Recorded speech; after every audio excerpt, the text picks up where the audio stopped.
அந்த சுசீந்திரம் கோயில் வந்து ஒரு மிகப்பெரிய பழமை வாய்ந்த பாரம்பரியமிக்க கோவில். எல்லா மக்களுடைய ஒரு ஒரு நல்ல அவங்க ஒரு புண்ணிய ஸ்தலமாக பார்க்கப்படக்கூடிய நம்முடைய மாவட்டத்திலே முக்கியமான இடம்.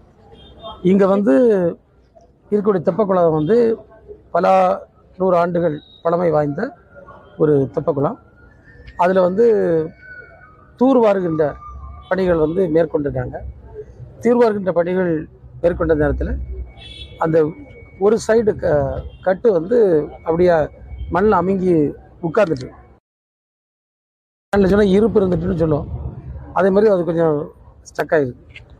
இப்போ நாங்கள் வந்து ஹெச்ஆர்என்சி டிபார்ட்மெண்ட்டில் சென்னையிலேருந்து அவங்க ஒரு வல்லுநர் குழு எஸ்சி தலைமையில் வந்திருக்காங்க.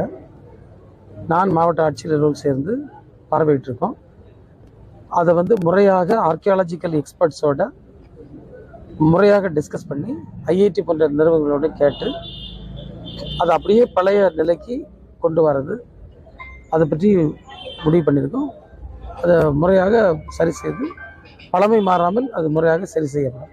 இப்போவும் ஆழப்படுத்துவதற்காக அனுமதி கொடுக்கப்பட்டிருக்கிறது. இல்லை தூர்வாருக்கு, அதாவது நீங்கள் வந்து நிறைய மட்டு இருக்குது, அது தூர்வாரன் வேண்டும் என்று நீண்ட நாள் கோரிக்கை. நிறைய அதிகமாக எடுத்து வேற இடங்கள்ல போட்டுக்காட்டு இந்த பகுதி இளைஞர்கள் கூட்டத்தை இல்லை அதை வந்து நம்ம வந்து அந்த ஆஸ்பர் எஸ்டிமேட்ஸ் பண்ணியிருக்கா, இல்லை ஏதாவது தவறு இருந்ததுன்னா கண்டிப்பாக அப்படி இருந்ததுன்னா நம்ம மிக கடுமையான நடவடிக்கை எடுப்போம். அதில் மாற்றமே இல்லை. ஆனால் நாங்கள் அதை தீவிரமாக பார்க்குறோம். இப்போ அதில் ஸ்லிட்டு ஏற்கனவே இருந்த அந்த கழிவை அகற்றணுமானா அகற்றணும். ஏன்னா தண்ணி கட்டு போயிட்டு இருக்குன்னு சொன்னால தான் அதுக்கு நிதி ஒதுக்கீடு செய்து ஹெச்ஆர்என்சி மூலமாக அந்த மட்டை எடுக்காங்க. அது அதை எடுக்க தான் செய்யணும். எடுத்ததில் இது பழமையான கட்டு அது எப்படி வந்து உள்ளதை அவங்க பார்த்துட்டு இருக்காங்க. எந்த தவறு இருந்திருந்தால் 100% ஆக்ஷன் எடுப்போம்.